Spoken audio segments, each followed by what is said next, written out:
PC recording done. We're live. Backup is rolling. Thank you. Cloud is up.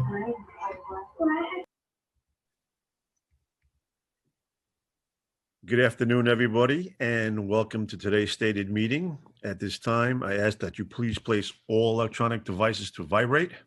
Madam Majority Leader. Good afternoon and welcome to the stated meeting of December 10th, 2020. I am Majority Leader Lori Cumble, and I'd like to thank you for joining us for this virtual meeting of the New York City Council. If you would like to follow along, the agenda for today's meeting is posted on our website.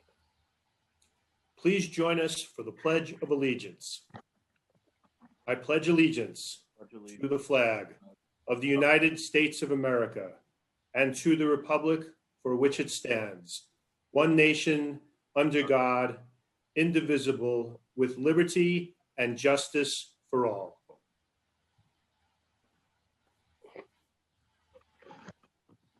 Roll call. Adams.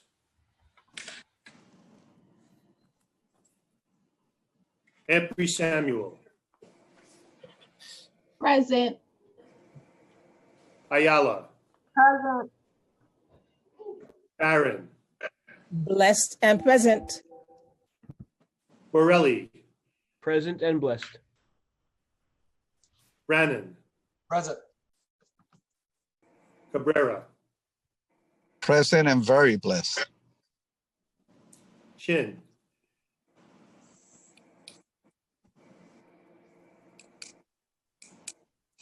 Cohen. Here. Constantinides. Cornegie. Key. Deutsch. Here. Dharma Diaz. Present. Ruben Diaz. Oh, I know the deal there. Present. Strum. Present. Eugene. Present. Gibson. Hello. Good afternoon. I'm present. Jonai. Present. Grodenchik. I'm here. Holden. Here.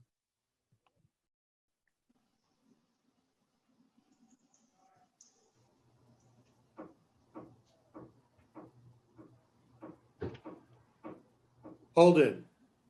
Here. Thank you. Kalos. We're here. Ku. Present. Kozlowitz. Here. Lander. Here. Levin.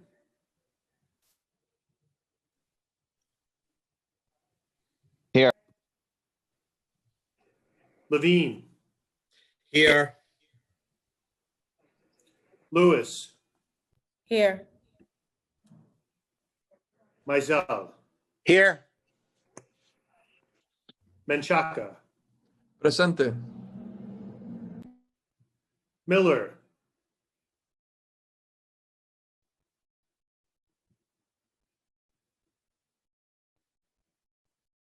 Moya. Present.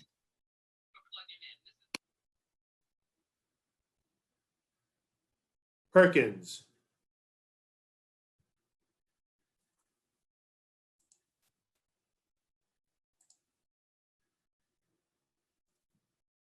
Powers.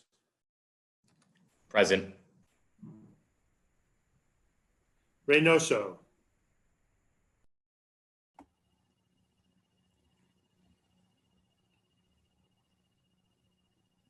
Rivera. Present. Rodriguez. Presente. Rose. Present. Rosenthal. Here. Salamanca. Present. Torres.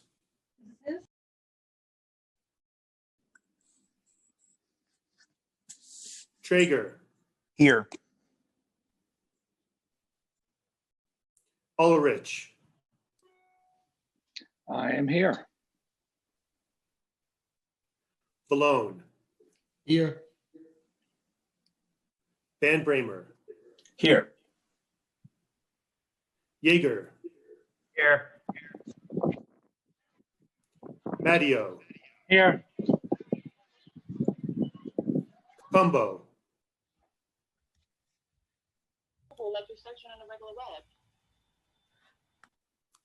Present.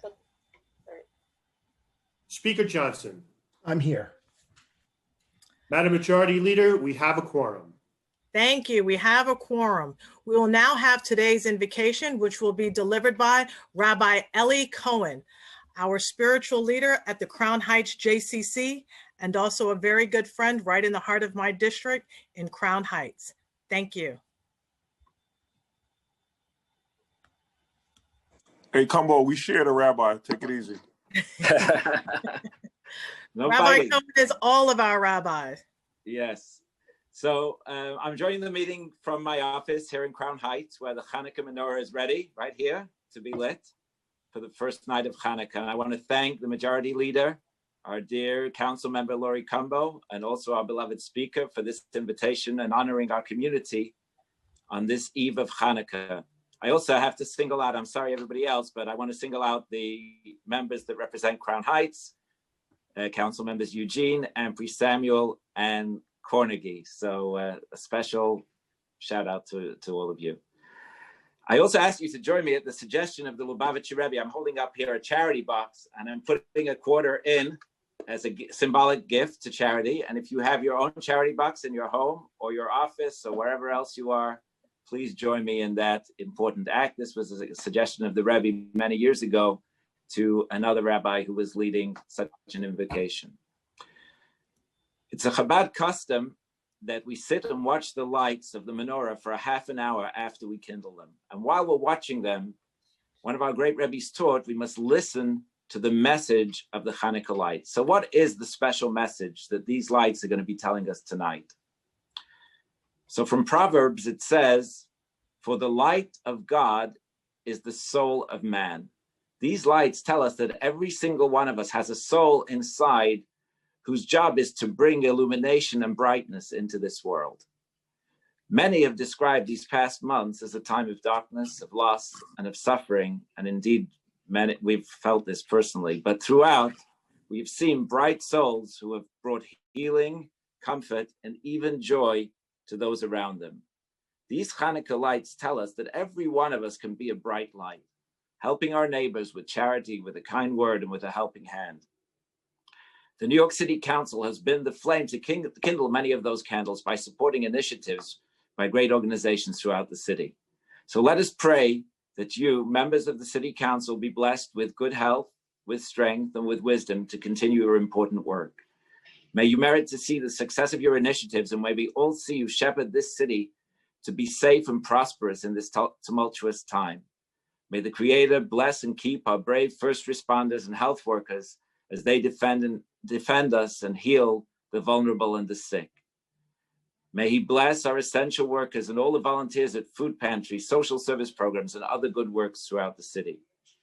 And we pray for the good health and good fortune of every single resident of New York City, from our seniors to our children, as we will quickly recover from this pandemic. And may the lights of the Hanukkah menorah usher in the redemption with Mashiach, a time of great light, when goodwill will triumph over evil,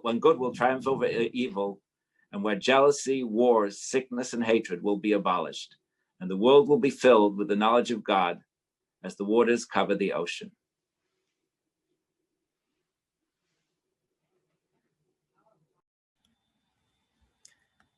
Thank you so much, Rabbi Cohen. It's always an honor and a blessing to have you here for your very timely words.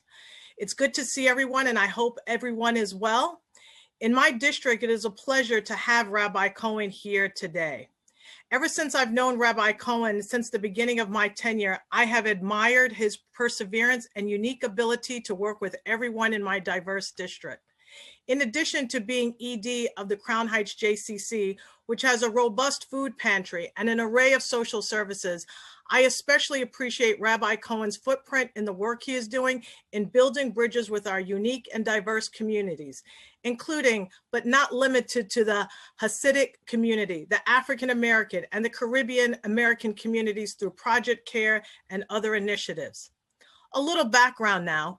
Rabbi Cohen, born and educated in England, has been a resident of Crown Heights since 1973. He received rabbinical ordination in 1980 from the Central Lubavitch Yeshiva in Brooklyn. Soon after their wedding, he and his wife worked for 3 years and founded an outreach social service program in San Francisco, California. Then for 18 years, he ran the Chabad in New York University, building a vibrant Jewish communal and religious life on the NYU campus and providing spiritual guidance to the students, faculty, and staff. After a couple of years at Yeshiva, administrator and board liaison, in 2009, Rabbi Cohen was selected as executive director of Crown Heights Jewish Community Council, where he has worked to further the council's mission of providing assistance to all of the residents of Crown Heights, including every ethnic group and creed, for the purpose of creating a more cohesive community and representing the Crown Heights neighborhood to the broader New York community. I want to thank you so much for being here today. I want to thank you for the incredible work that you are doing in our community. I know many people that, many of my colleagues that are here today also want to claim you. But at this time, I will be claiming you, and I make a motion to spread the invocation on full onto the record today. Thank you so much, Rabbi Cohen. Thank you.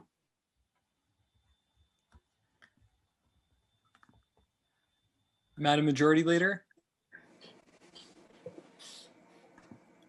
Now at this time, I'd like to ask Council Member Mark, now at this time, we would have the adoption of the minutes by Council Member Eric Ulrich. Madam Majority Leader. I believe Yes. Councilmember Cornegie is going to be doing. Oh, adoption. Councilmember Cornegie has signed up.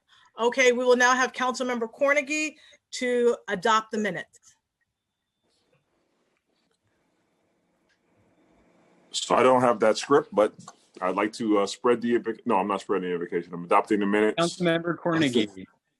Yes. Would you like to make a motion that the minutes of the stated meetings of October 29th, 2020 and November 19th, 2020 be adopted as printed? I would love to do that. Thank you. I'd like to make a motion that the minutes of October 2020, 29, and November 19th. and November 19th be adopted.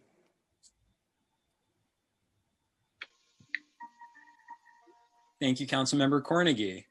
Madam Majority Leader, you can continue. Thank you so much, Councilmember Cornegie. And if you could just give me one moment.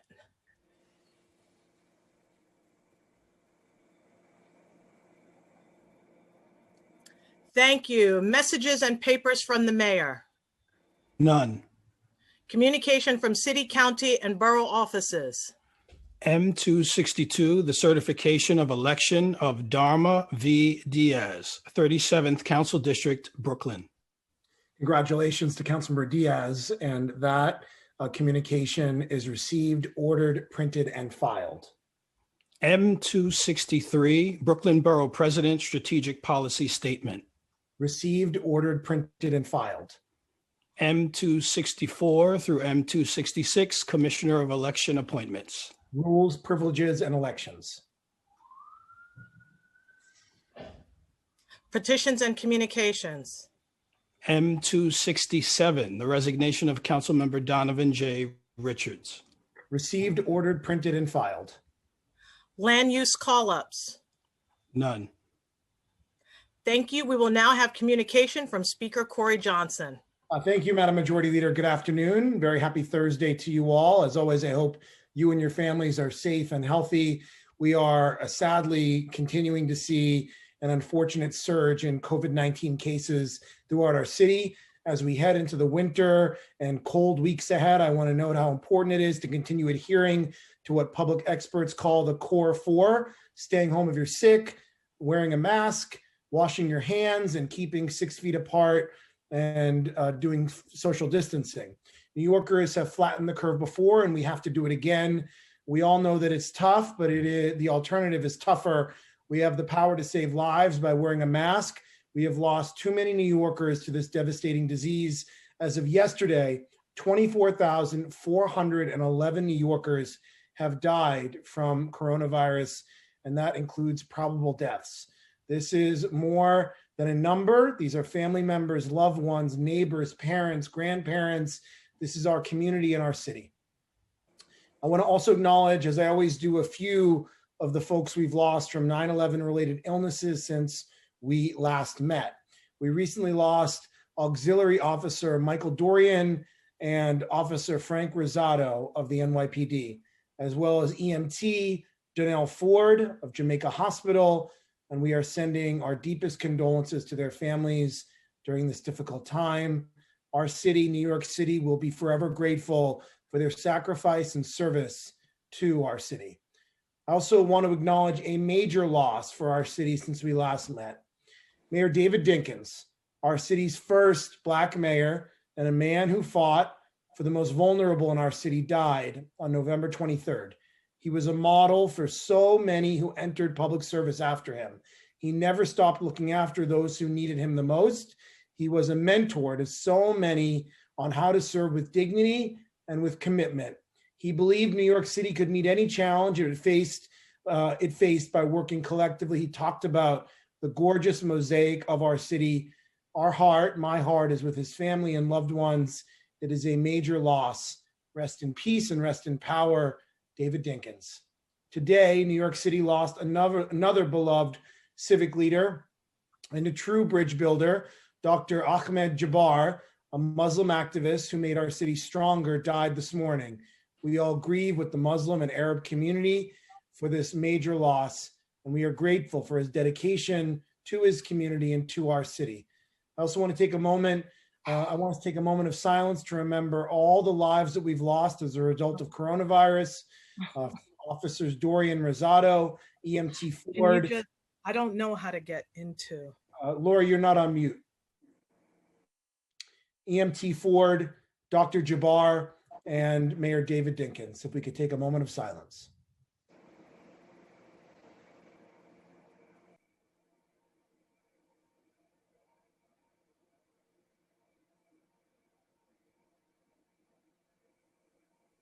Thank you.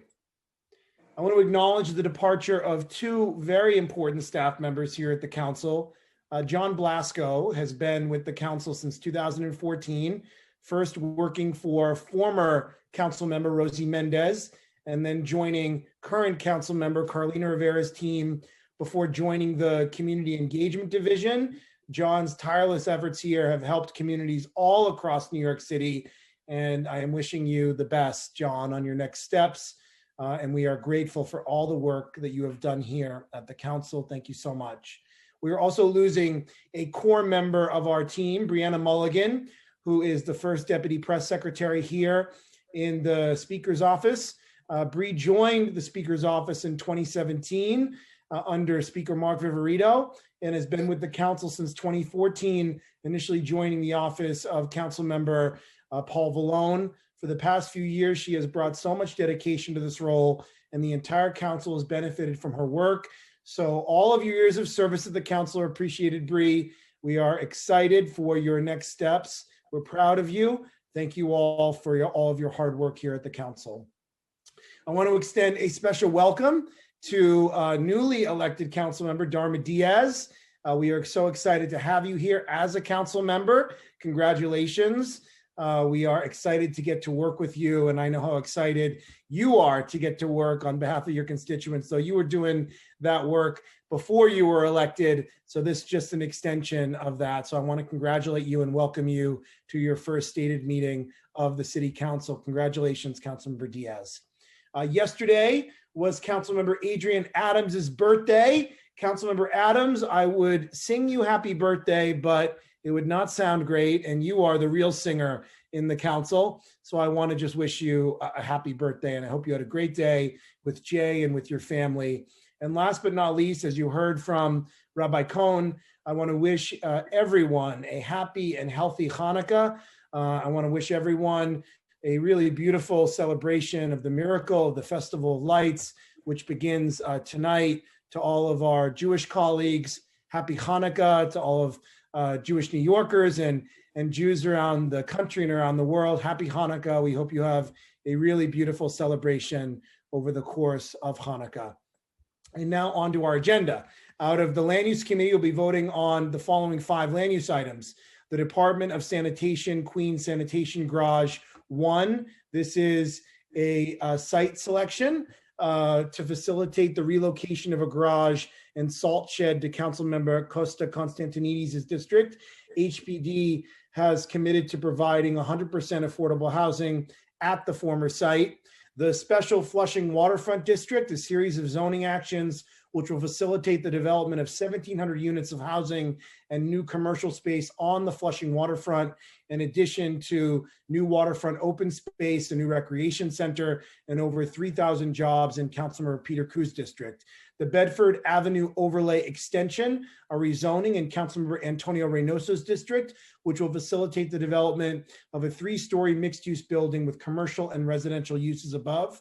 803 Rockaway Avenue rezoning in Councilmember Inez Barons' district, which will facilitate the development of a new mixed-use building containing ground floor manufacturing and approximately 174 units of affordable housing, including 80 units for formerly homeless adults.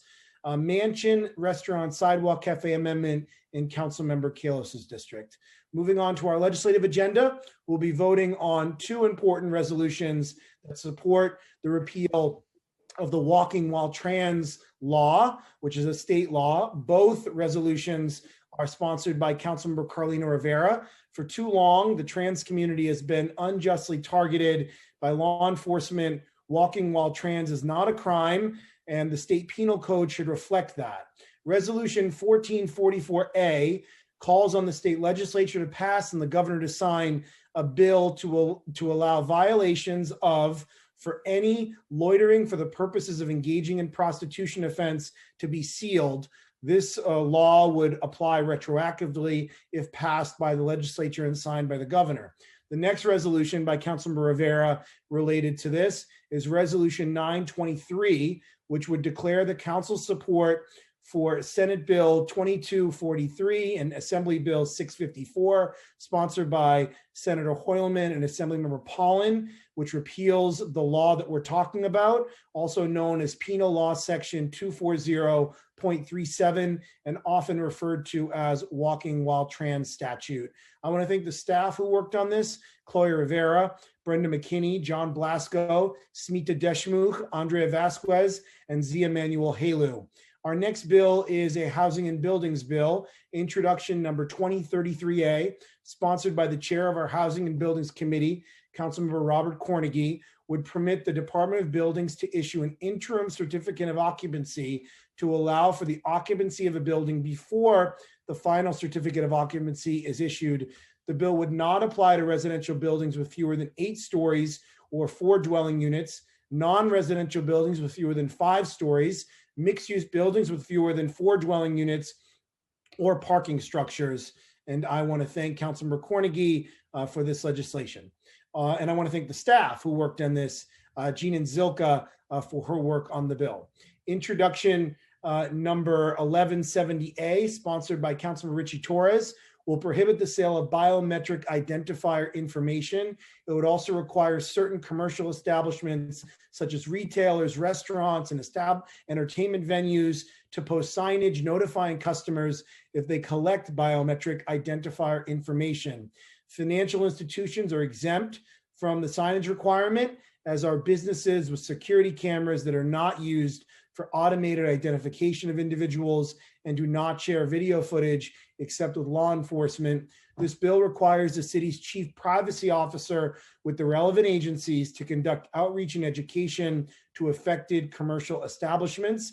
And I want to thank from the staff, Balkis Mirig, Leah Skirpiak, Noah Meixler, Florentine Cabor, David Seitzer, and Rachel Cordero for their work on that bill.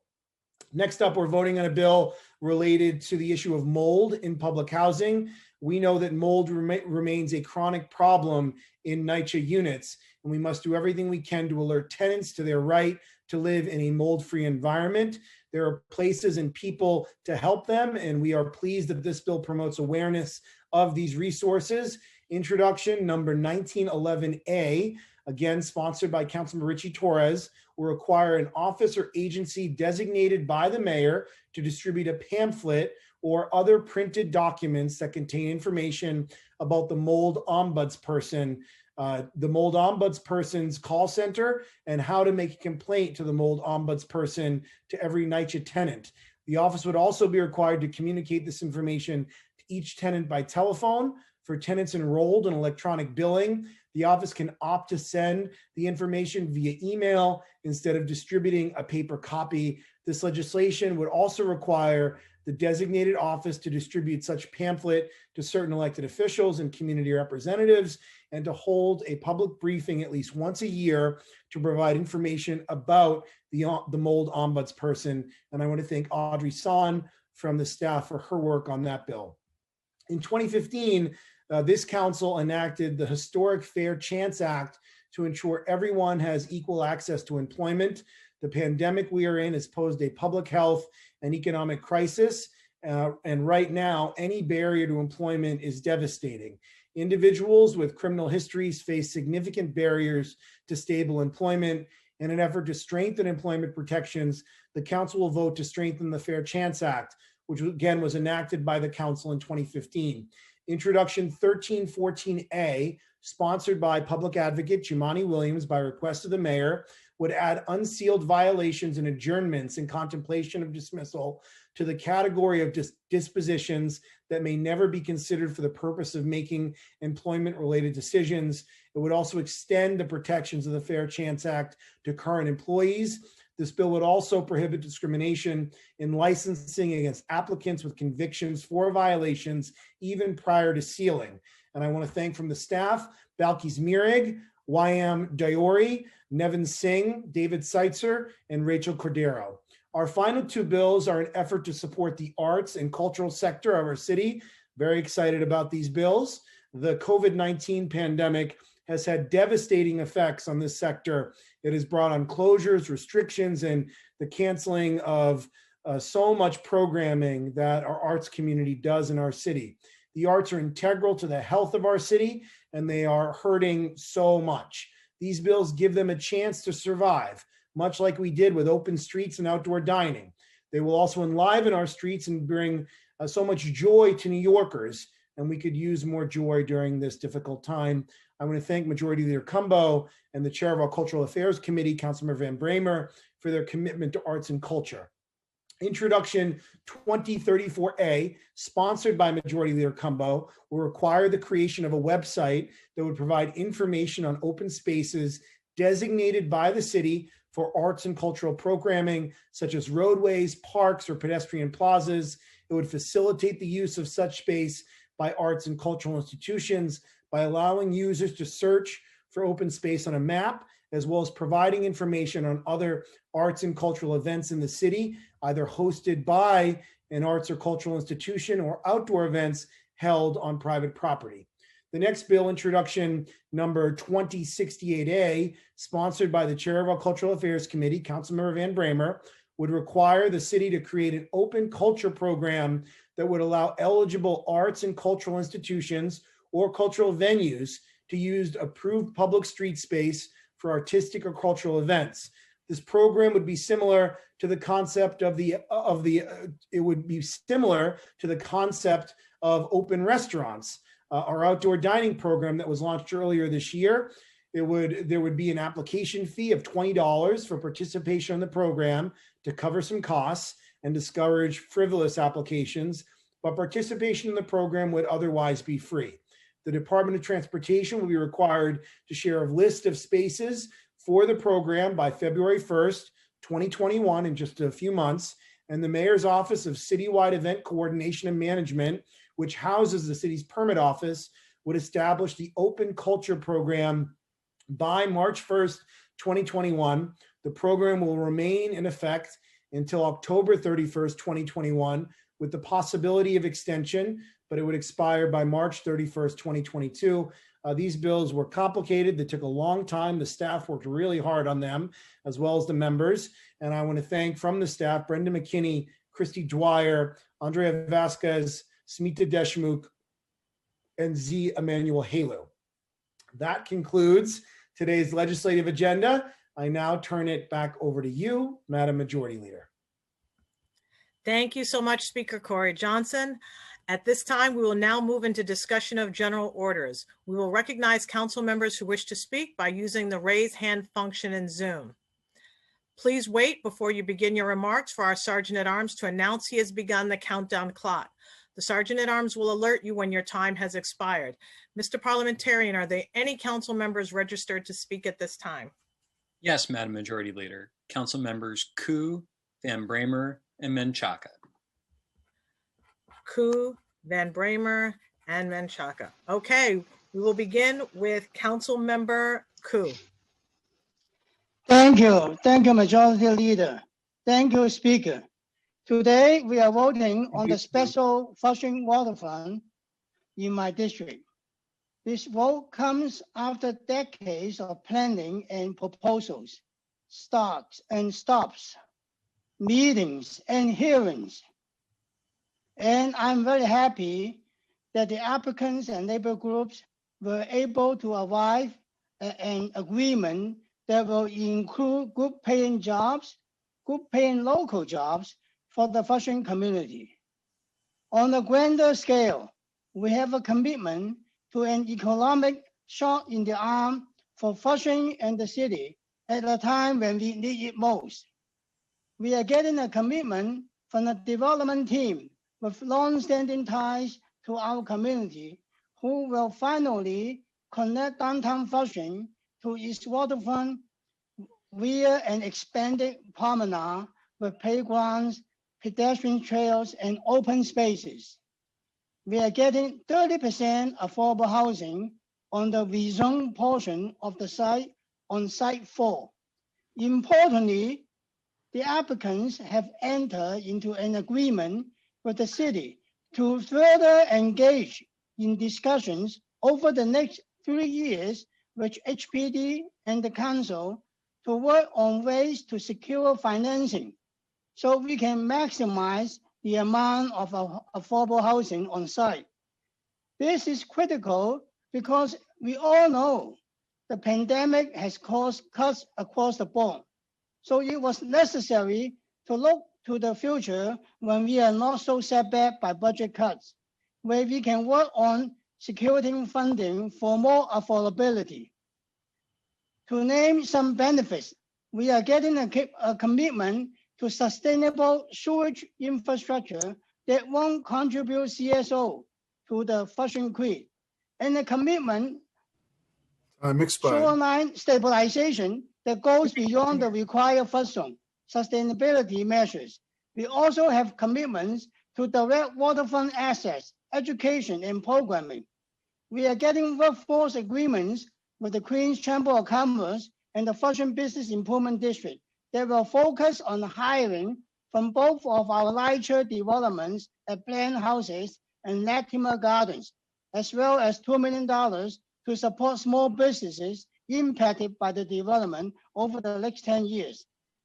We are getting new community facility spaces, including a new set aside for youth mentoring and senior recreational space for La Jornada Food Pantry. This is in addition to numerous financial contributions and equipment donations to help support the pantry's mission.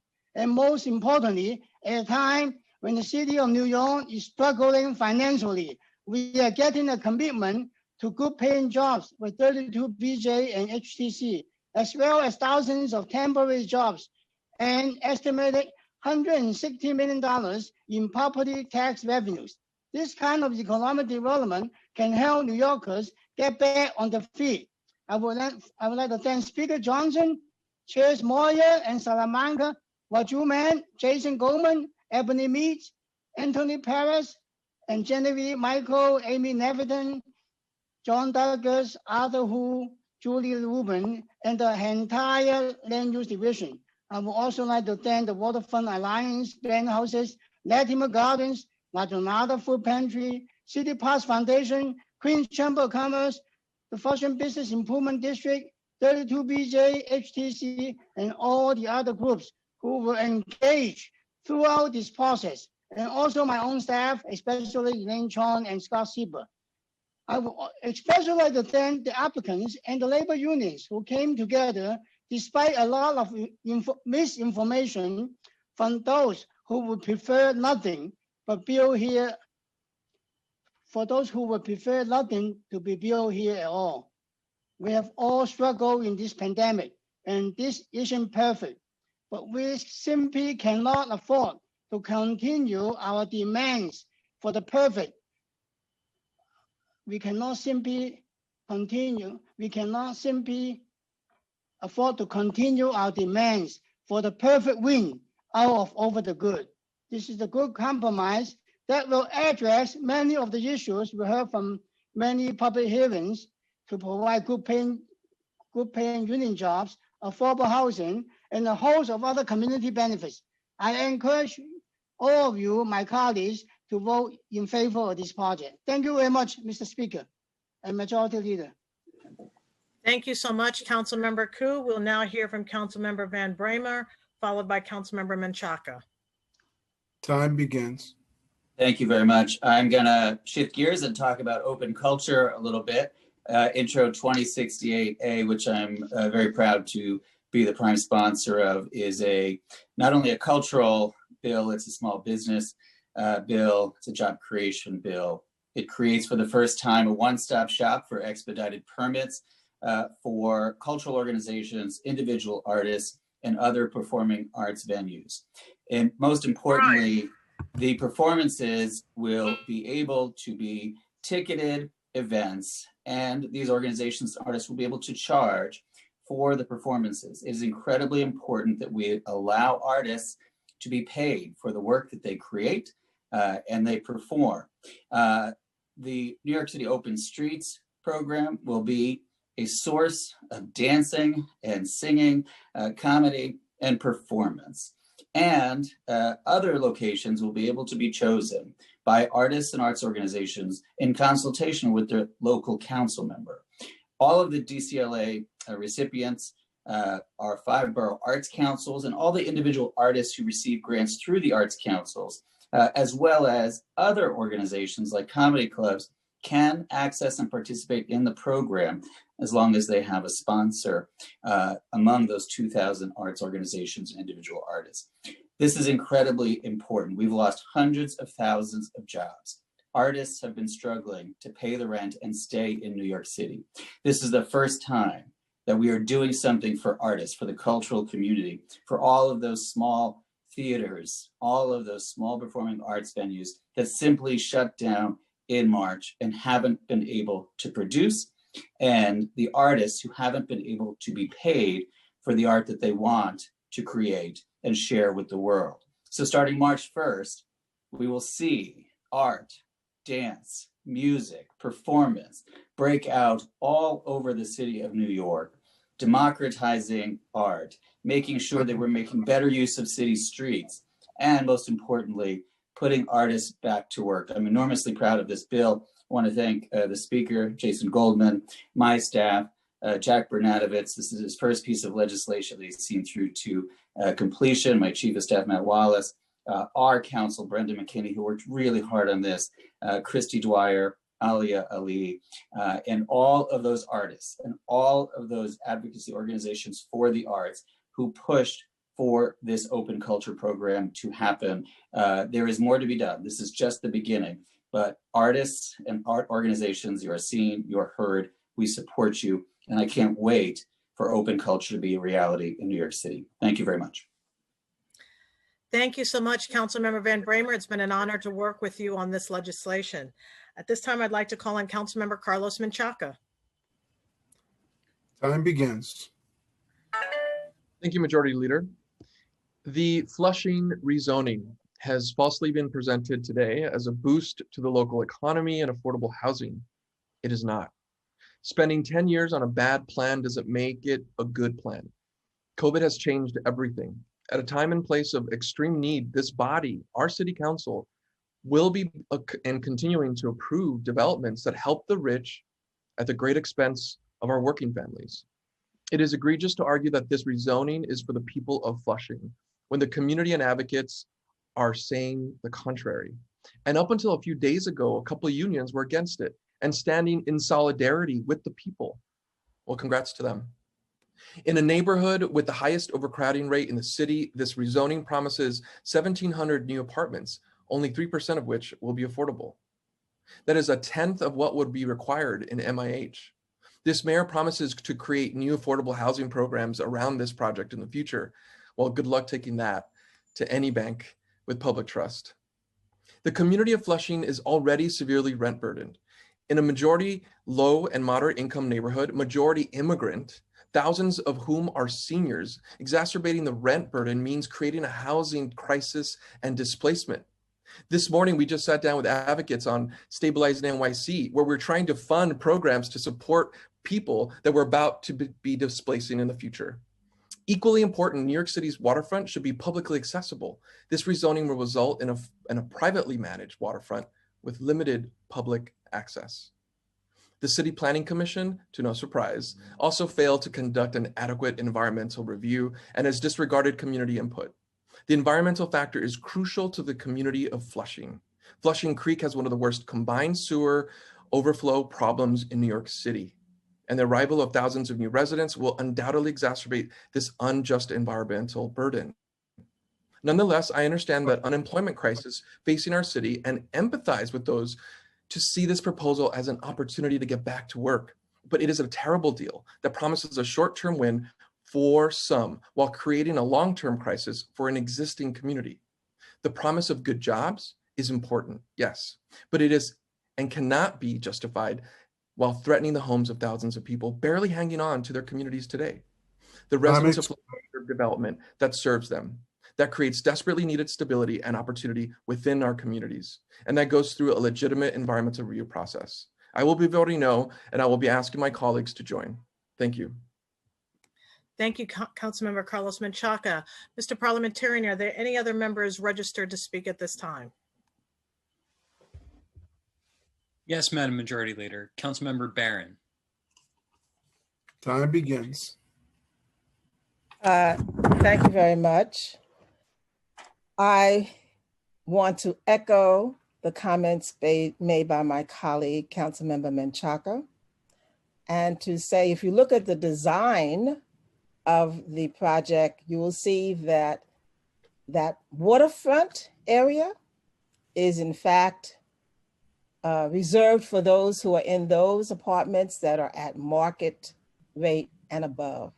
So in addition to those things that were mentioned, we now have another barrier for those who are low income, which I believe is the majority of that district, to be able to have immediate view and access of that. But I did want to speak in terms of my project, 803 Rockaway Avenue. It is a project that is being constructed with light manufacturing on the ground level and apartment spaces above. I'm very pleased about this. It's also very significant to me because it faces a public school, and it is a public school where I was a teacher for a dozen or so years and where I also served as the assistant principal. So I'm very familiar with the area, the community, the residents that are there. This project will have 174 units, and you know what I'm going to talk about, affordable to the people who live in the community. And you may want to know, what is that area median income for the neighborhood? It's about $38,000. So I'm not supporting projects that are not affordable to the people who live there, because that would be contributing to gentrification and displacing those people. So 35 of the units will be at 27% AMI. 28% of the units will be at 40% AMI. 10% of the units at 50% AMI, and 13% at 70% of the AMI. There will be no units higher than 70% of the AMI. This development will have, as I said, light manufacturing on the ground floor level, and above that will be an outdoor space for the residents to be able to enjoy the outdoors in an area where they can look out and see what their children are doing or just relax themselves.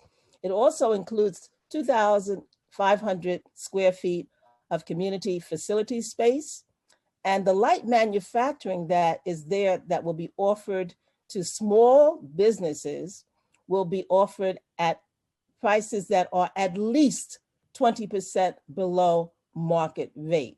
So we're talking about making this accessible to the people who actually live in the community.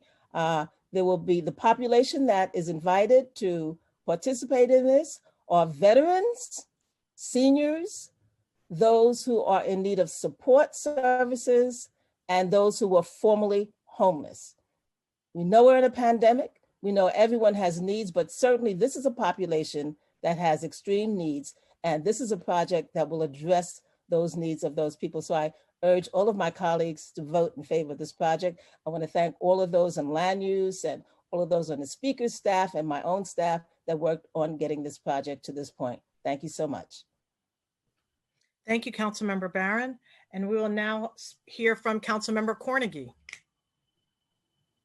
Time begins. Thank you.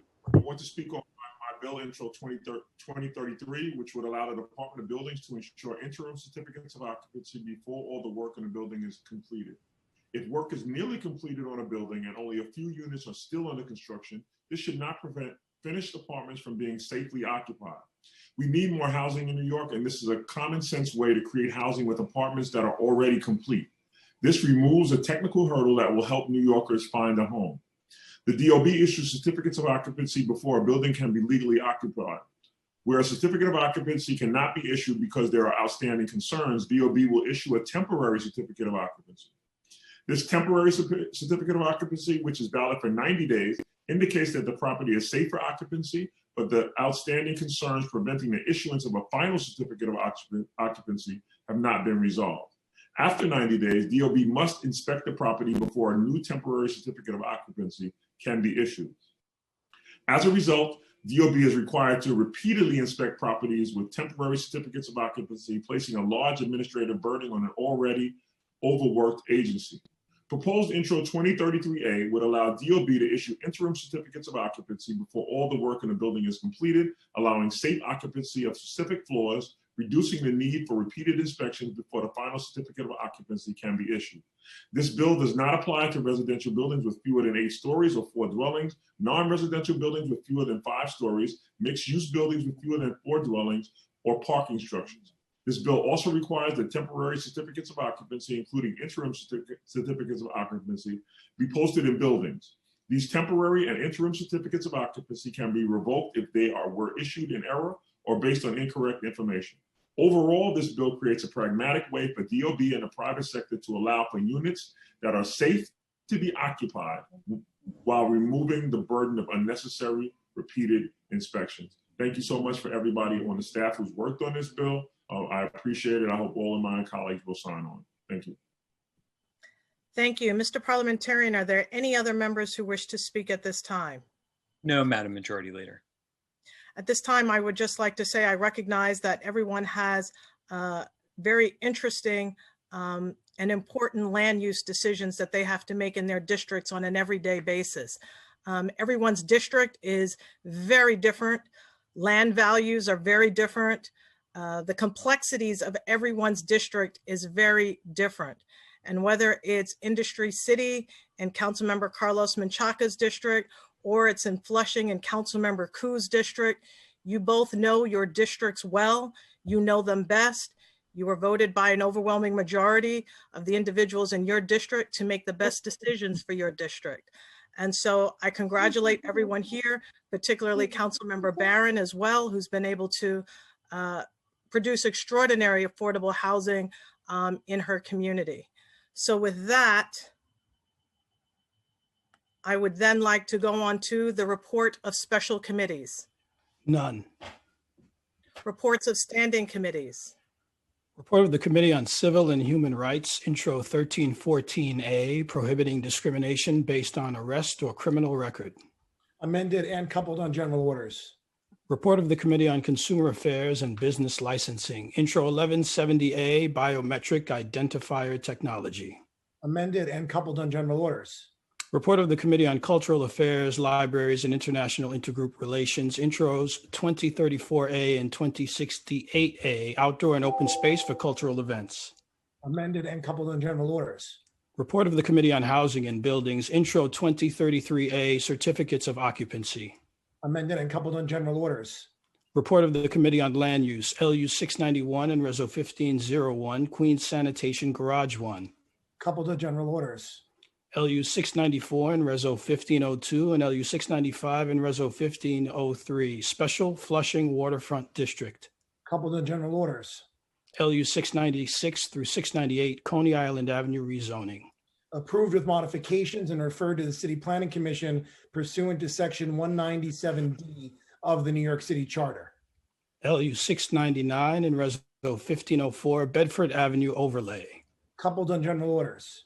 LU 700 and Reso 1505 and LU 701 and Reso 1506, 803 Rockaway Avenue rezoning. Coupled on general orders. LU 702 and Reso 1507, Mansion Restaurant. Coupled on general orders. Report of the Committee on Public Housing, Intro 1911A, NYCHA Mold Ombudsperson. Amended and coupled on general orders.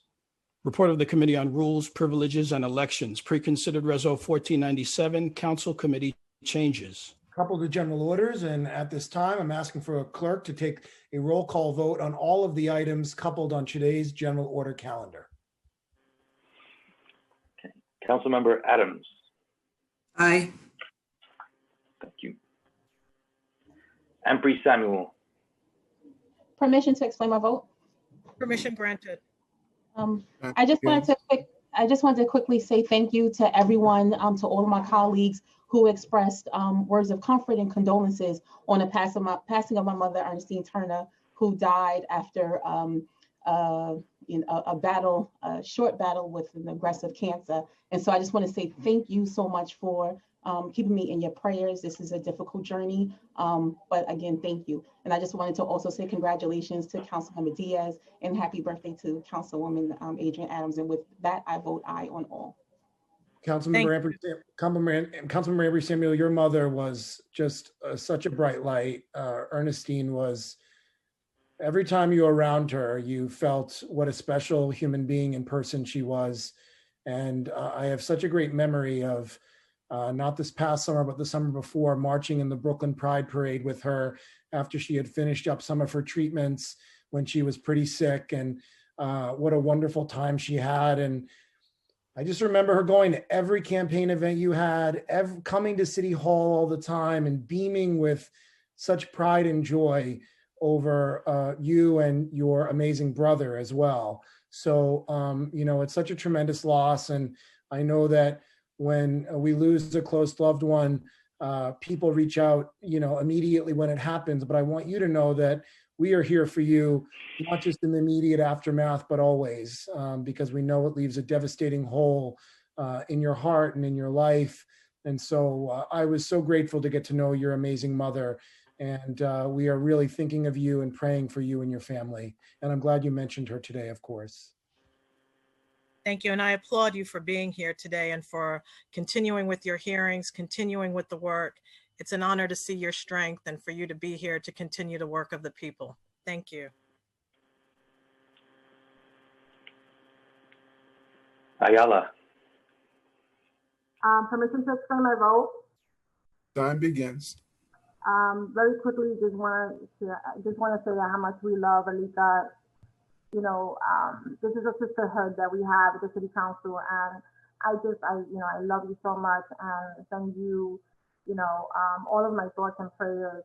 I wanted to wish Councilmember Adams a belated happy birthday, and I wanted to congratulate Councilmember Diaz and welcome her into this dysfunctional sisterhood that we have that's full of much love and appreciation, and looking forward to working with you all. And with that, I vote aye.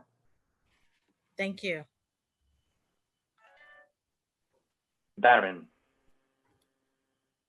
Yes, I vote aye on all with the exception of the Flushing Waterfront Project. I don't have the numbers and the accompanying resolutions, and the Coney Island rezoning.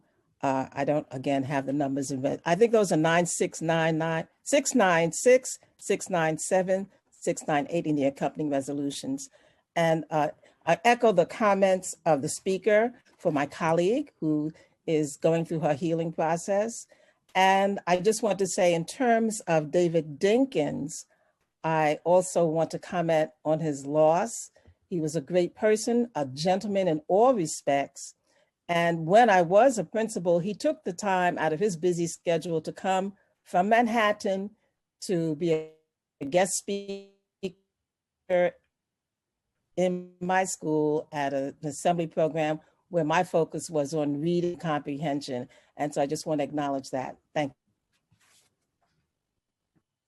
you. Thank you. thank you.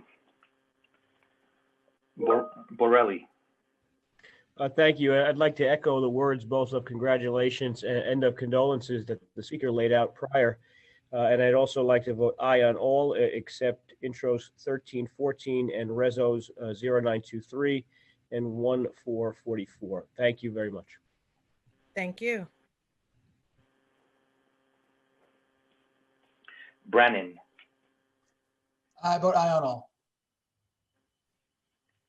Cabrera,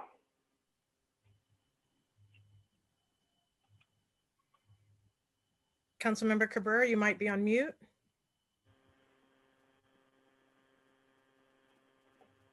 We'll come back to Councilmember Cabrera. sure. Cohen, I vote aye. Constantinidis, I'd like to wish all of my colleagues a very happy Hanukkah for those who are celebrating. I vote aye on all with the exception of the Flushing Waterfront Special District, which is LUs 694 and 695, with the accompanying resos 1502 and 1503, in which I will be voting no. Thank you. Thank you. Cornegie, Can I explain my vote, please? Permission granted.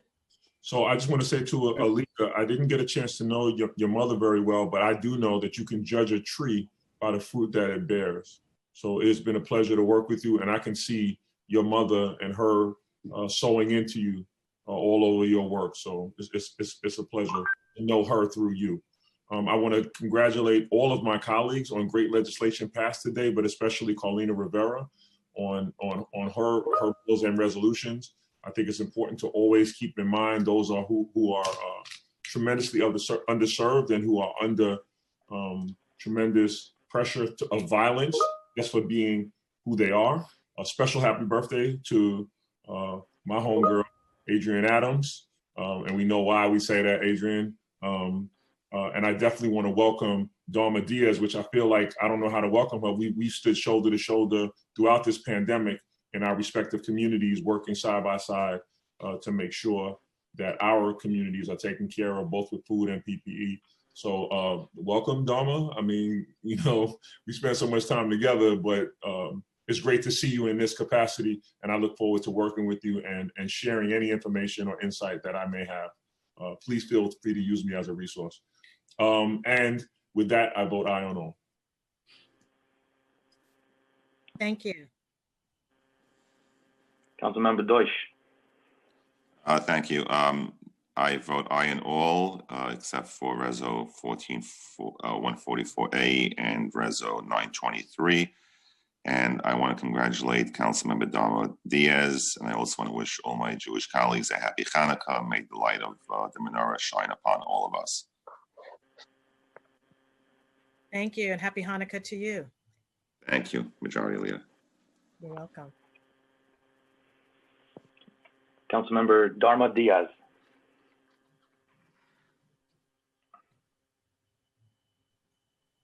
Sorry about that. Aye on all, and I want to thank you all for welcoming me aboard. Looking forward to collaborating with you all. Thank you, Councilmember, and welcome. Thank you.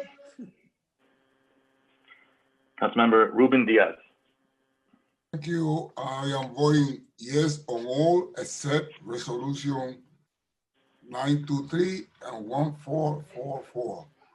And with that, I want to wish all of you happy Merry Christmas. Thank you. Thank you, Reverend Diaz. Drum.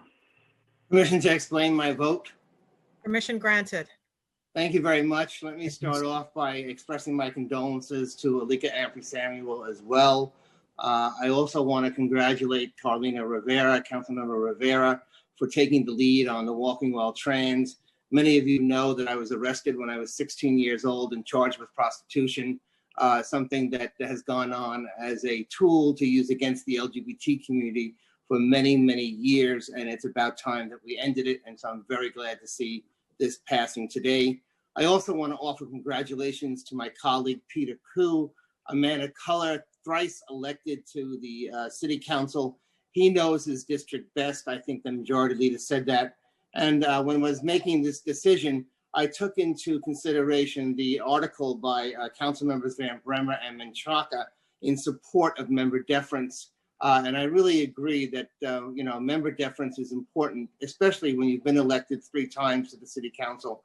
Peter Koo knows his district, and that article, I think, really had a big impact on me. So thank you to those council members as well.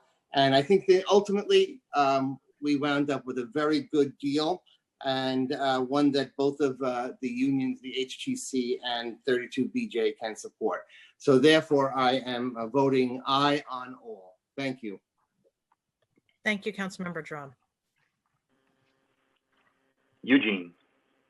I want to extend my sympathy to Councilmember Alika, and I wish that, and I know that God will give you the strength that you need to overcome this very difficult moment, because we know the importance of mothers. Nothing can replace mothers. May God bless you and your family. And I want also to wish to Councilmember Adam also happy birthday.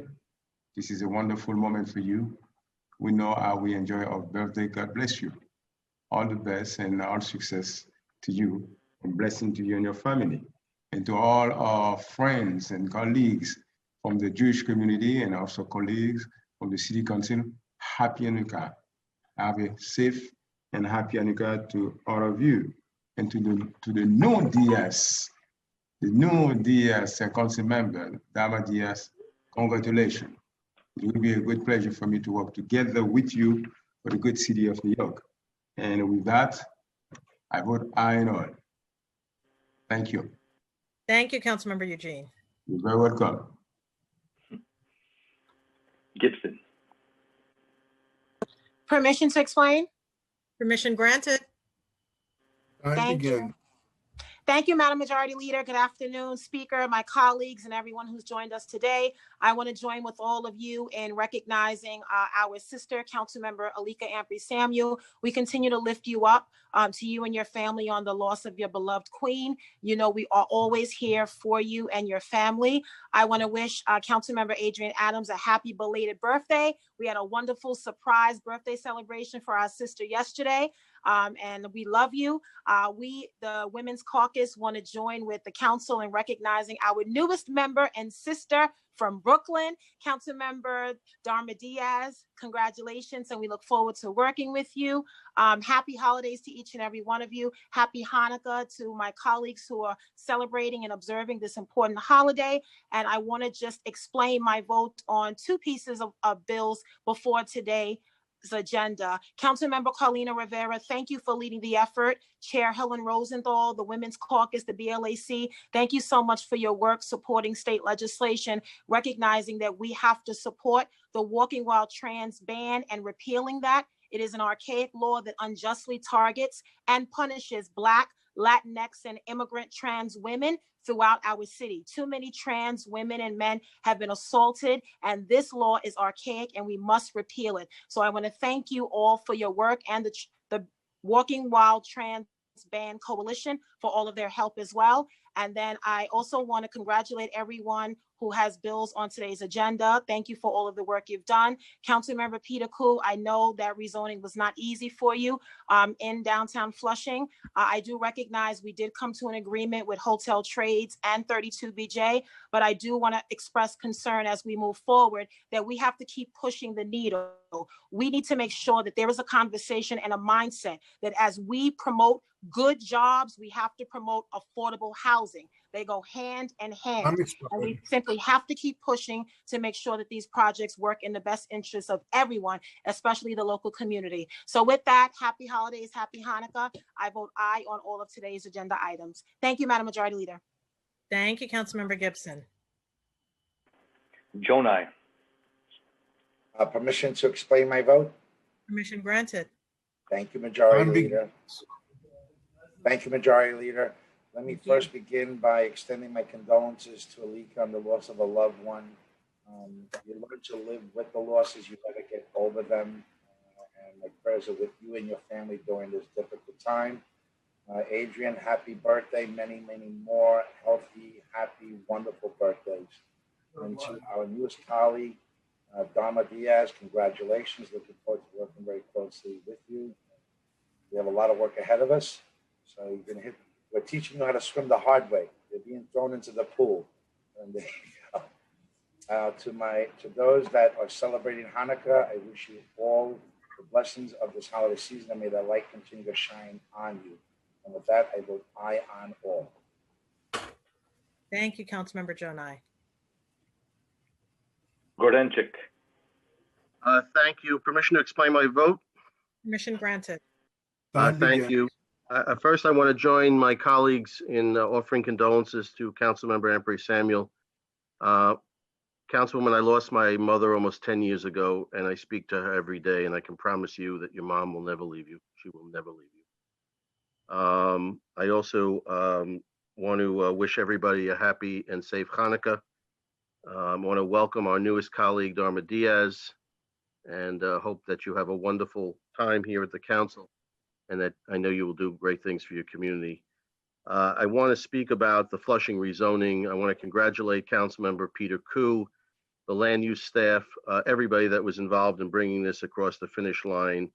I know that these things often come down to the wire, and as I said yesterday at the Zoning and Franchise Subcommittee, I grew up on the edge of Flushing. I've spent much of my life watching the transformation of Flushing from what was a dangerous community and a community with burned out stores on Main Street, seems inconceivable now, to one of the leading lights in New York City. The waterfront, though, has remained shut off from the public in my lifetime, and probably in the lifetime of anybody who's alive in the city of New York. This is going to open up the waterfront. It's going to make a beautiful promenade there, and it will function as a New York City park. It's also going to bring parkland, which hasn't really been discussed enough, but Councilman Koo knows his district, and he knows that there's only one small little park in downtown Flushing next to Bland Houses, and it really isn't much of a park. This will bring a modern playground for the children, and the closest large-scale development next to that is Bland Houses, so I'm excited about that. As I said yesterday, I used to walk across the Roosevelt Avenue Bridge to Shea Stadium to watch the Mets usually lose, but I didn't want to pay the extra fare because I lived in a two-fare zone growing up in Palmanock Houses. So I want to congratulate you, Peter, for your stick-to-itiveness. I know that this is not a perfect plan, but in all my years in government and in the 60 years plus I've spent on this plan, I have not seen a perfect plan. Perfection exists only in nature. So with that, I vote aye on all. And again, a happy and a safe Hanukkah to all who are celebrating. May the light shine upon all of us. Thank you. Thank you so much. Holden. Congratulations to my Brooklyn District neighbor, Councilmember Dharma Diaz. Welcome. And I vote aye on all with the exception of intro 1314A. And happy holidays, everyone. Happy birthday, Adrian. Yo, Adrian. Yo, Adrian. Kalos. I don't know. Koo. Majority Leader, may I explain my vote? Permission granted. Thank you. So first, I want to echo our condolences to Councilmember MP Samuel for her loss of her mother. No, we all have mothers. And I lost my mother 2 years ago. Up to now, I still have very fond memories for her in my mind, always. So I understand your sadness, and I hope you will get over it. And happy belated birthday to our Queens BOAC Chair, Adrian Adams. And also welcome to Councilmember Dharma Diaz. We have to work together for the next year. And I want to say something about Councilmember Menchaca. I think he said something like the waterfront is closed. The waterfront is open to the public and abide by the same rules where any other city park would abide by. So Councilmember Menchaca, please say something that's correct. Don't say something if you have no idea what you're talking about. Thank you for your input though, okay? And happy Hanukkah, happy Merry Christmas to all our members. And I will aye on all. Thank you, Majority Leader. Thank you so much, Councilmember Ku. Kozlowitz. May I explain my vote? Permission granted. I've lived in Queens 58 years, not too far from the Flushing area that we are voting on today. And let me tell you, that has been an eyesore for as long as I'm living here, and I'm sure before.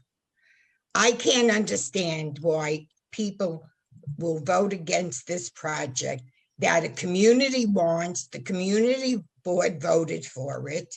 It is just beyond my belief that when it comes to voting for something that a community wants, where are we to say no? And with that, I just want to say that I am so happy that this is happening. Peter, you have worked so hard on this. I know you called me. You were so nervous about this.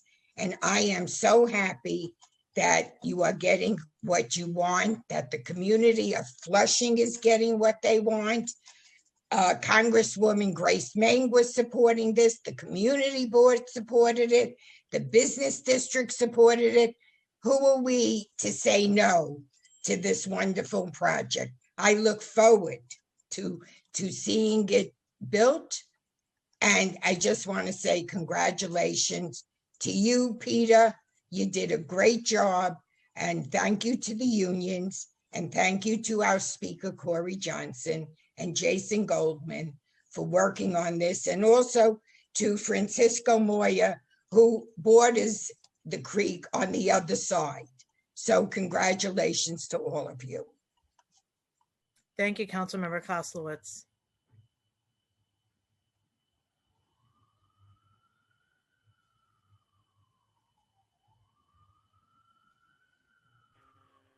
Pardon me, Councilmember Kozlowitz, your vote, please. Can I just say one more thing? Yes. I know that Claire Schulman is up there smiling down and looking at us and clapping because she worked very, very hard on this project. And how do you vote, Councilmember Koslowitz? Absolutely aye. Thank you. Thank you. Lander. Request permission to explain my vote. Permission granted. Thank you, Majority Leader. I want to welcome Councilmember Diaz. I want to say thank you to Councilmember Rivera for leading us toward the repeal of the Walking While Trans law, Councilmember Ben Bramer on open culture, and our public advocate on the expansion of the Fair Chance Act.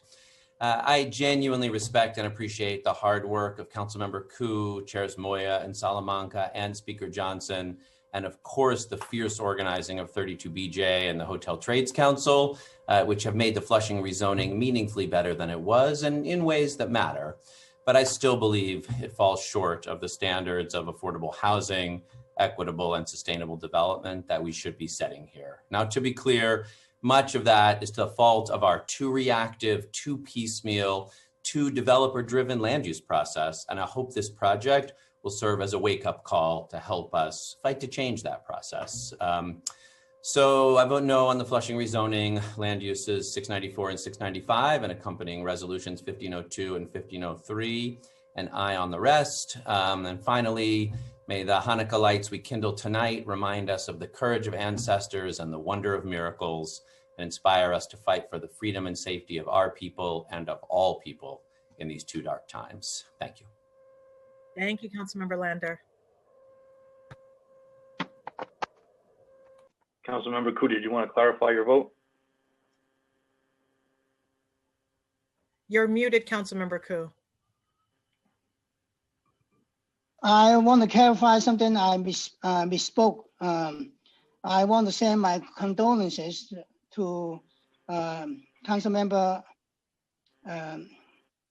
MP Samuel. And I said, I used the word get over. I shouldn't use the get over. I should say, she should heal from it.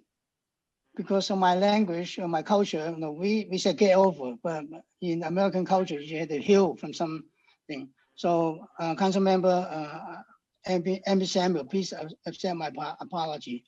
And I want to welcome the Councilmember Darman Diaz, our new member. Thank you. Thank you, Councilmember Ku, for the clarification. Yeah. Councilmember Levin. With congratulations to all my colleagues who either have legislation or development projects in this at the stated meeting. I vote aye on all, and I want to offer my condolences as well to Councilmember Alika Amory Samuel and her family on the passing of your mother. From my family to yours, and happy birthday to my colleague Adrian Adams, and congratulations to my colleague, new colleague Darma Diaz. My son just arrived right in time, so congratulations, and I vote aye on all, and I wish you all a happy holiday season. Thank you. Levine. Thank you. With a warm welcome to Councilmember Diaz, and again, deepest condolences to Councilmember Ampry Samuel. I will be voting aye on all. Thank you. Thank you, Councilmember Levine. Lewis. Permission to explain my vote. Permission granted. Thank you. Time begins. Thank you, Majority Leader. I just want to applaud, sorry for the noise in the background, somebody's doing construction. I want to applaud Councilmember Ku, as well as our colleagues who stepped in to support him with this fast turnaround with the Flushing project. I'm happy to see that we're securing more jobs for essential workers and hope to get all the details that we need. I will be voting aye on it, but look forward to getting more details. I want to congratulate Councilmember Diaz, making the Women's Caucus a proud 13, and we look forward to working with you. Congratulations, Councilmember Rivera, for your staunch advocacy on the Walking While Trans bill. Welcome back, Alika. I know that you're going to work hard to live out your mother's legacy, and happy birthday, Adrian Adams. Voting aye on all. Thank you. Thank you. Mizell. Yes. Menchaca. Permission to explain my vote. Permission granted. Thank you. Hello, colleagues. I'm here and probably going to vote no on the Flushing rezoning and all resolutions. But I wanted to say that what's really important about this conversation are a couple things. One, I did reach out to Councilmember Ku's office without much response on some of the things that we were hearing on the ground. And I think that was troubling, not just for me, but some of the community members that just did not get access to us in the city council, especially the local council member. And I find that troubling. There were other elected officials that are against this rezoning, not just me. And I think that those are the kind of things that are important in this discussion. I reached out to some of you, my colleagues. I'm not going to call you out right now, but I will ask us to set a precedent that communication happen between us, because these rezonings are controversial and they require us to engage each other. What we must undo is the dangerous precedent of developer deference. And Councilmember Drum referenced our op-ed that Jimmy Van Bramer and I wrote, and it was pointing to developer deference. And I know that member deference is in many ways dead, thanks to some of the council colleagues here who refuse to support our work in the Sunset Park area. But what we're trying to focus the conversation around is developer deference, and that is what's moving so many of these projects. So I welcome more conversation, and that's what I'm asking for as we move forward to more controversial things that are on their way. Happy Hanukkah, all, and happy birthday, Adrian. And looking forward to working with you, Councilmember Diaz. And I vote aye on the rest. Thank you. Thank you. Miller. Permission to explain my vote. Permission granted.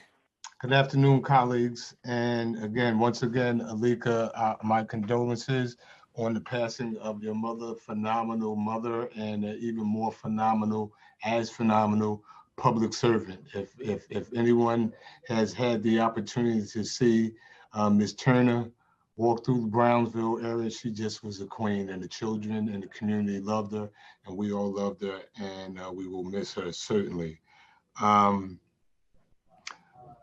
Happy birthday, Adrian. One heck of a birthday party for sure. It really was a surprise. Welcome, Dahmer, although it seems like you've been around forever, that you are now here officially doing the people's work, and you will kill it. And we are here to support you. Obviously, the caucus is here to support you. I'm here to support you, and looking forward to working with you. The great Peter Koo. Great job, man. It really was. And we talk about having access and collaborations, and I do know that Peter has reached out to most of us in the areas, whatever our particular area of expertise, whether it is land use, whether it is labor or whatever, that we rely upon each other and that we should be here for each other. And I could say that I know that I made myself available for him during this process, and because of this collaboration that happens not just on this project, but on many projects, that our city is better off because of that. And Diana Ayala, happy belated 20th anniversary to you and my guy, East Harlem's favorite couple. And with that, I vote aye on all. Thank you, Madam Majority Leader. Thank you, Councilmember Miller. Moya.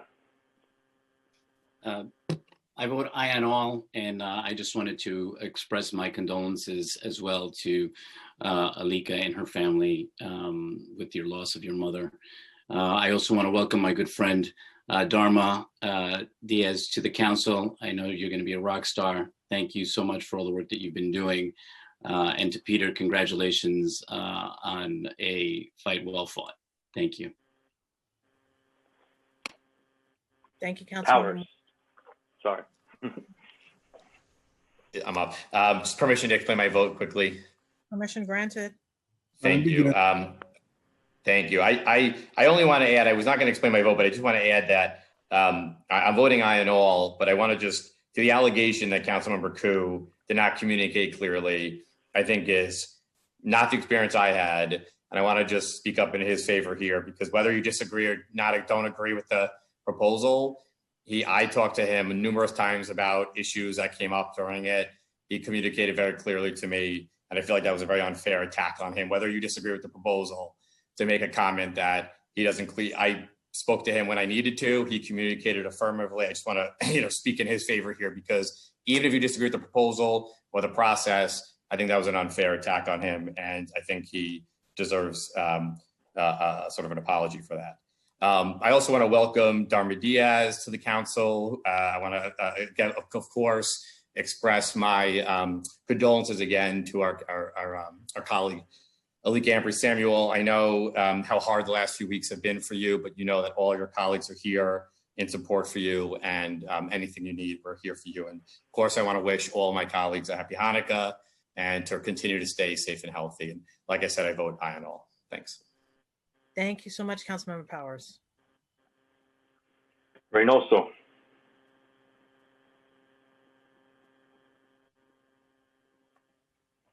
Councilmember Reynoso, you may be on mute.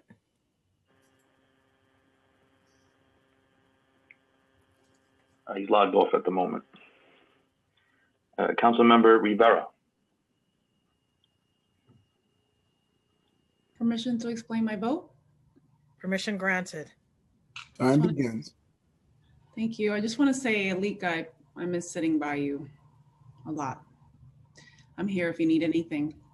Welcome to the council, Dharma Diaz. And what a great birthday present for Councilmember Adrian Adams. Congratulations on your new position as Public Safety Chair. I vote aye. Thank you, Councilmember Rivera.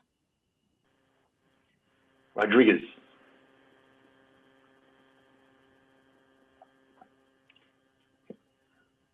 Rose.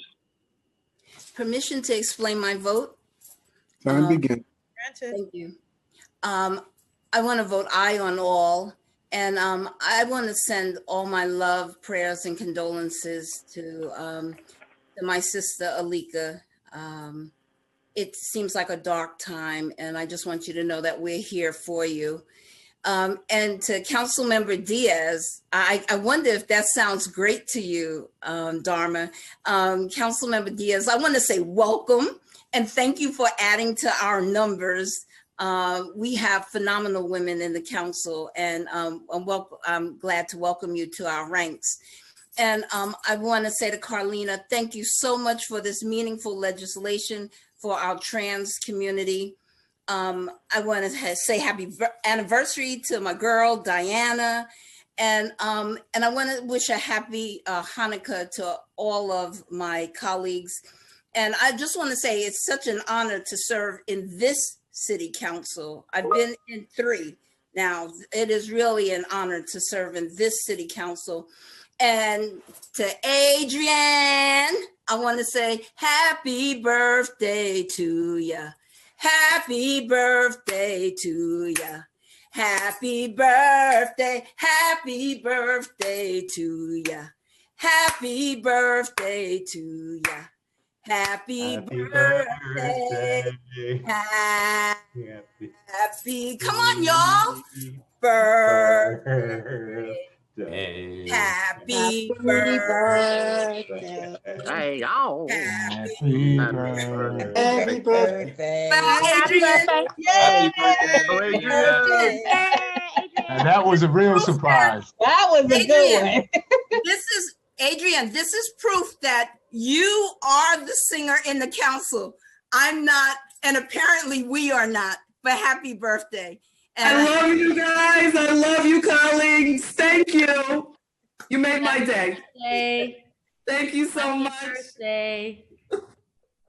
Yes, I'm still leading the meeting. Where's a gavel when you need one? All right. And how do you vote, Councilmember Rose? I did say that first, so I vote aye on all. Okay, just want to make sure. A lot has happened since you last. Yeah, you're right. Thank you.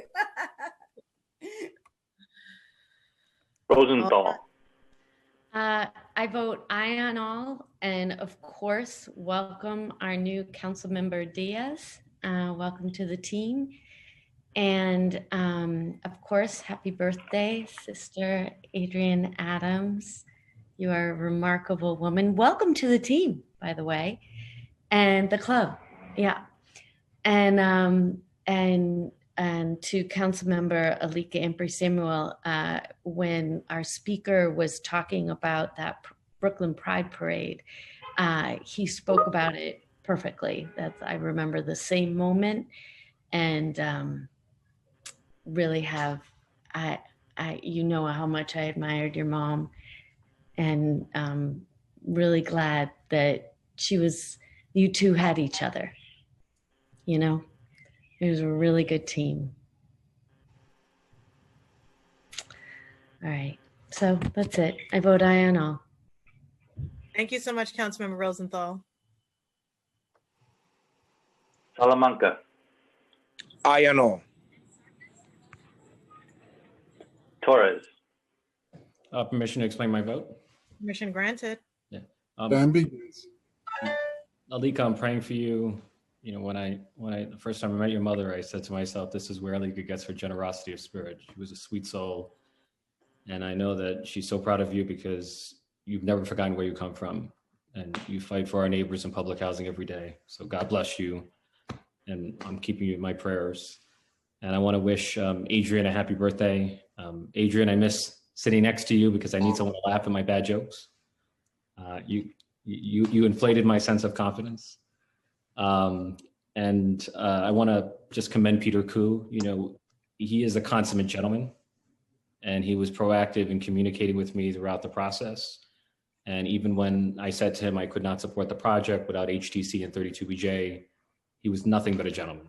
It's been a pleasure to call him a colleague, and I wholeheartedly support the project, and I vote aye on all. And I want to congratulate Dharma Diaz.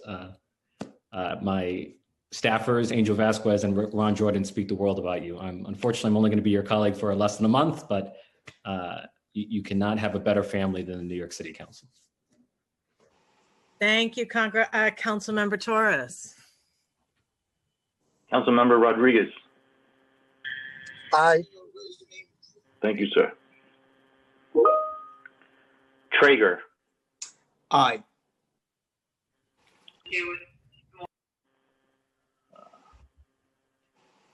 Ulrich.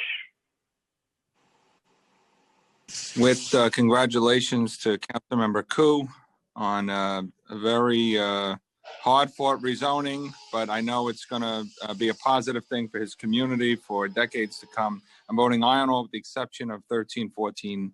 I'm voting no on that bill, but aye on all others. Thank you, Councilmember Ulrich.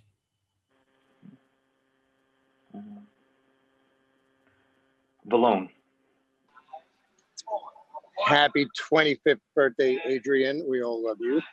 Welcome, Councilmember Diaz. We all remember our first meeting. So officially, you are at your first meeting. At least you don't get to have to sing the song in front of us that we all had to sing when we were in chambers. Just let Adrian do that for you. For my vote, I vote aye on all with the exception of land use 694 and 695. I abstain on both of those and their accompanying resolutions. Happy Hanukkah, everyone. And I think we have one more stated before Christmas. Merry Christmas. Happy Diwali. We have lots of beautiful celebrations of light this month. So God bless everyone. Thank you. Thank you. Councilmember Rodriguez for clarification.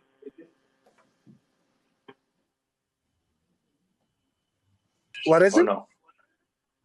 Did you need to clarify something or no? I'm sorry. No, I just voted aye. Okay. Thank you. Thank you. Van Bramer. Permission to explain my vote. Permission granted. Thank you very much.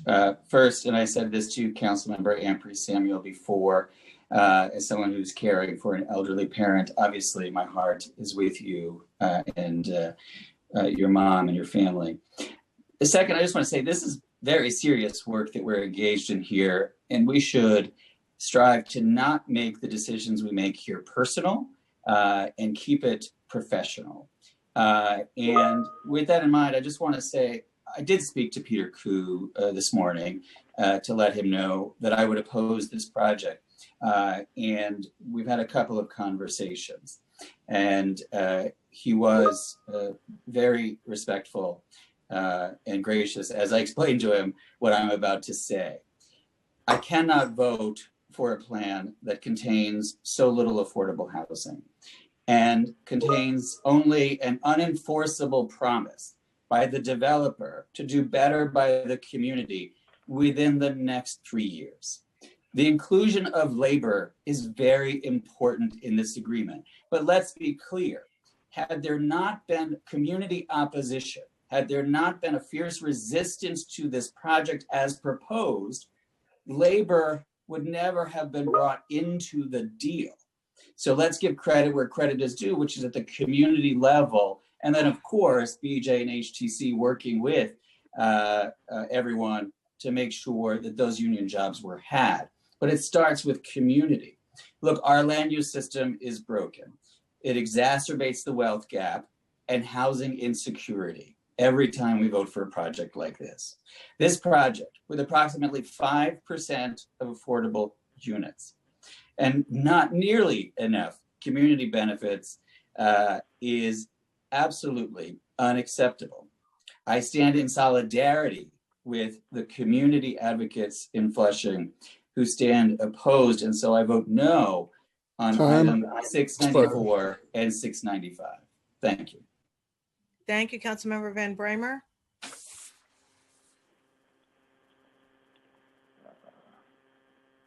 Yeager. Thank you. May I be excused to briefly explain my vote? Permission granted. Time begins.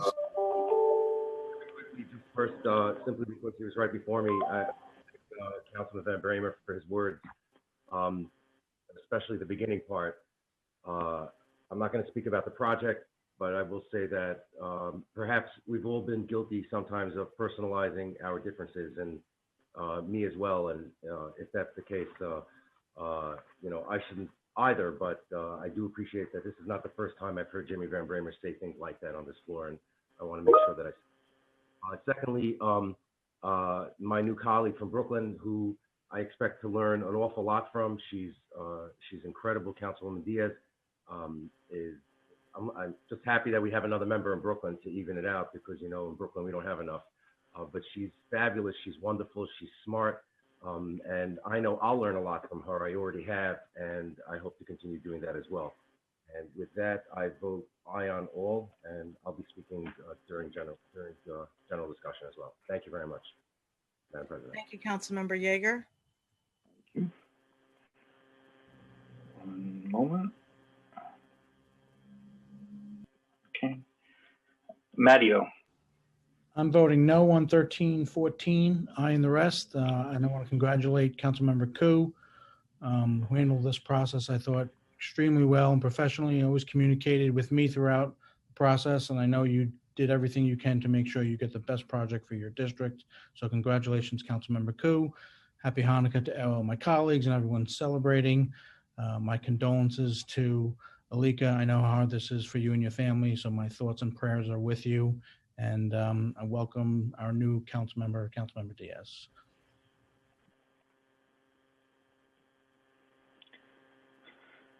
Cumbo. I vote aye. Speaker Johnson. I vote aye. Councilmember Cabrera has not signed back on. One moment.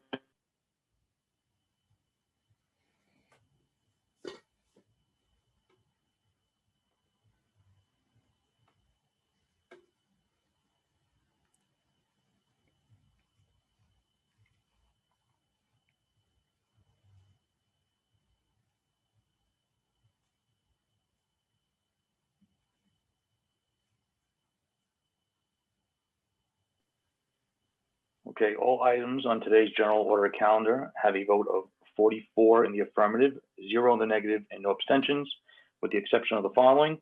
Land use items 694 and 695 with their accompanying resolutions have a vote of 39 in the affirmative, 5 in the negative, 1 abstention. And introduction 1314A with a vote of 40 in the affirmative, 4 in the negative, and no abstentions.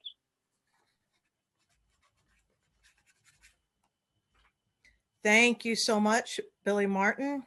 The items on today's general orders calendar are adopted. Introduction and reading of bills.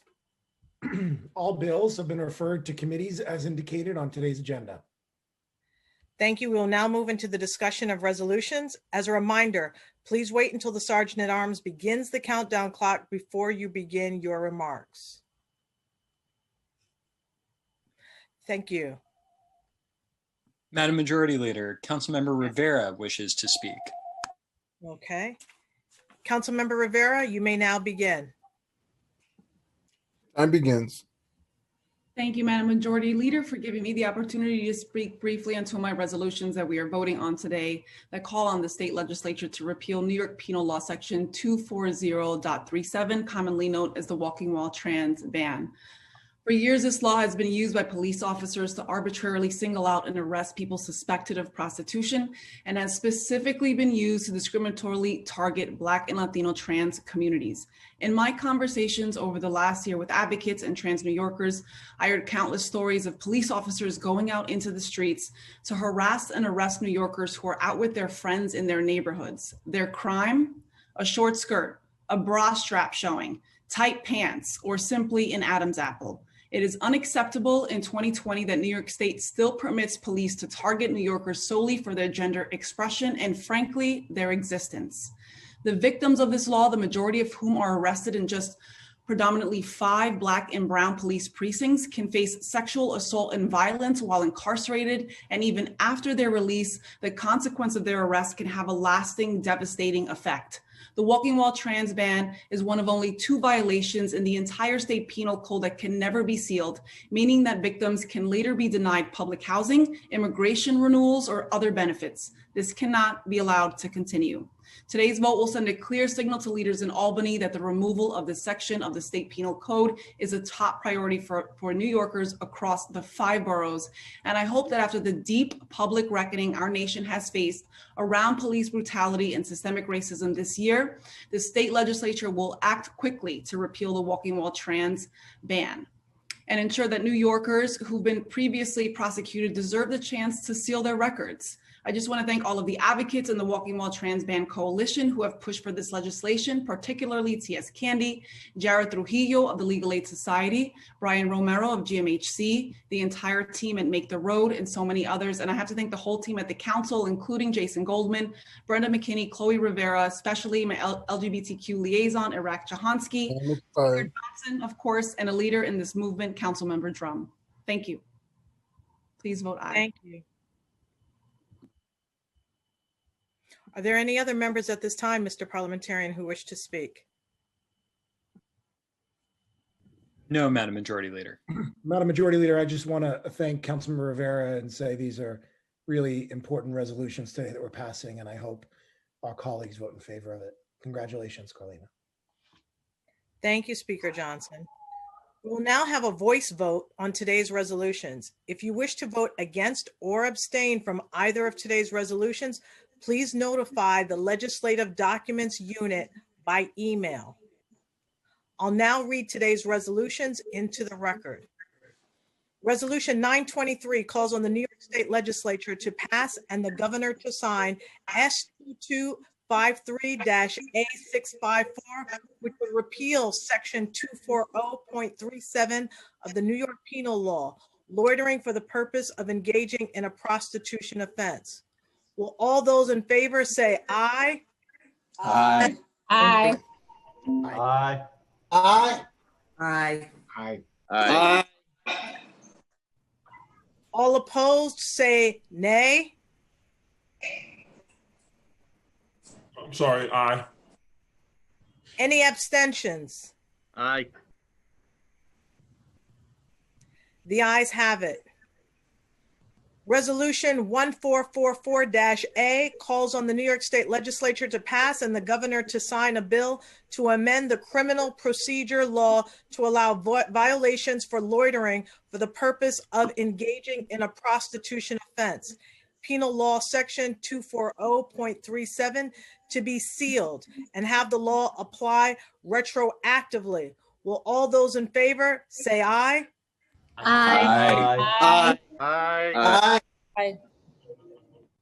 All opposed say nay.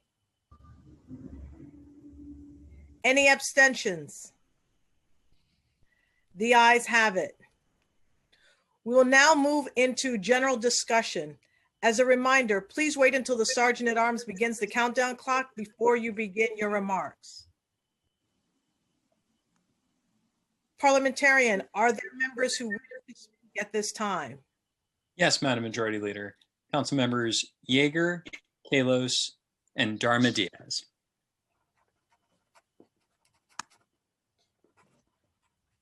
Councilmember Yeager, you may begin. Time begins. Thank you, Madam President, and thank you to all my colleagues and Mr. Speaker for your kind wishes in advance of Hanukkah. I'll just be brief. I've spoken on the floor about what I'm about to speak about nearly a year ago today. I believe it was the first meeting of this year, long before this new system happened because of everything that's been going on. And it seems like far longer ago than a year.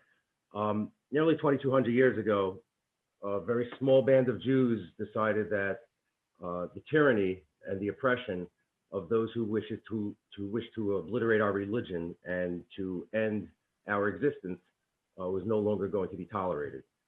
It's a little surprising that we find ourselves 2,200 years nearly later with many of the same battles, perhaps not necessarily the same results, but the same battles.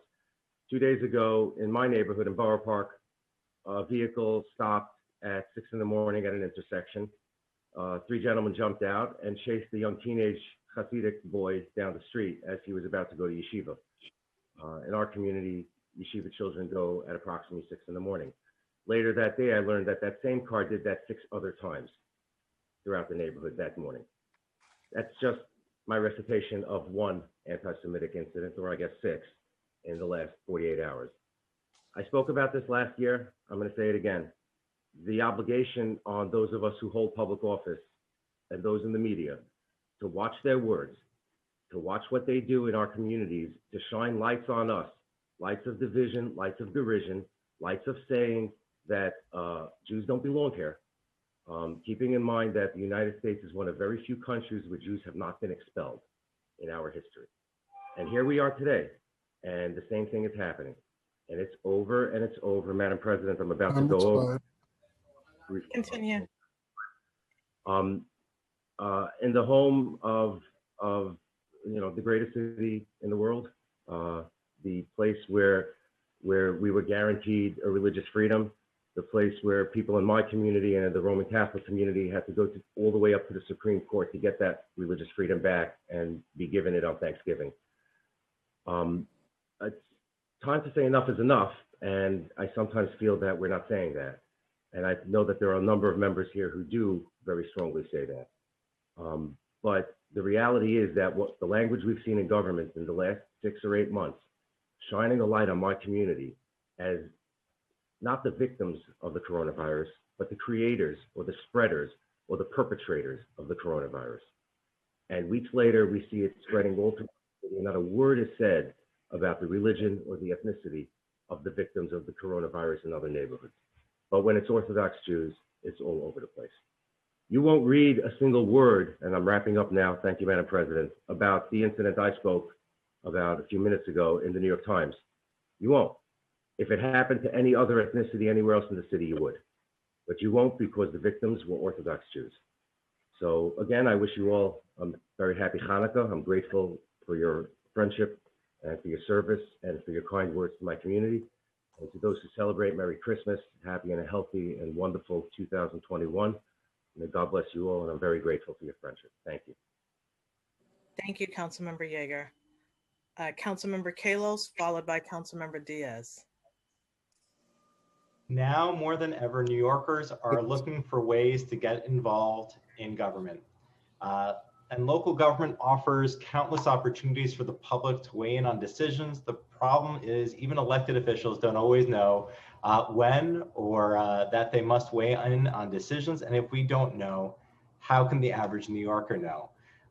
There's a pretty famous book that I'm a big fan of where they end up demolishing the earth because they put public notice off at Alpha Centauri, and it was on us to have noticed, to discover the public notice, and hence they were demolishing our planet. Hitchhiker's Guide to the Galaxy, if anyone's wondering. And today I'm introducing Introduction 2174 to create a civic participation framework to put government on an app in the pockets of everyday New Yorkers. With an open standard, residents could better connect for public participation in local government, whether virtual or in person. And while I think the City Record is the most important paper that no one's ever heard of, and I even wrote the law to put it online, we can do better. I want to thank my legislative director, Wilfredo Lopez, Brad Reed, who helped draft the bill, and I urge all of you to sign on so we can change government. and put it in people's pockets in a good way. Thank you. Thank you, Councilmember Kalos. We now have Councilmember Diaz. Time begins. Can I come back and just say thank you all? I wasn't sure if you were able to hear me when I said thank you. Thank you for the accolades, and definitely being a part of this process has brought me to a better understanding and self-acceptance of how my goal was to be a voice to my community. And listening to today's decisions, I know personally I made the right decision to be a part of your process. Again, thank you for the warm welcome, and I know the future collaborations I'm going to have with you all are going to be rewarding and significant for the 37 Councilmatic District. Thank you. Thank you, and it's an honor and a privilege to have you. And again, we are so excited to add to the Women's Caucus yet another dynamic voice. All I can say is, for the rest of the city, watch out. There are more women on the way. That's what I'm hearing. It's a good thing.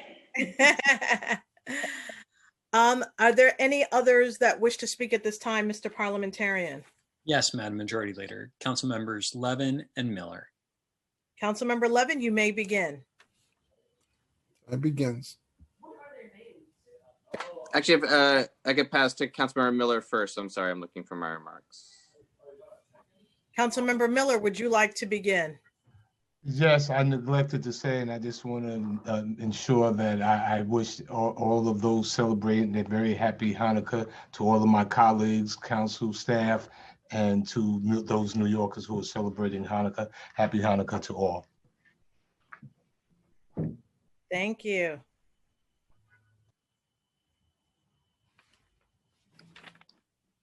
Madam Majority Leader. Councilmember Levin, have you found your remarks?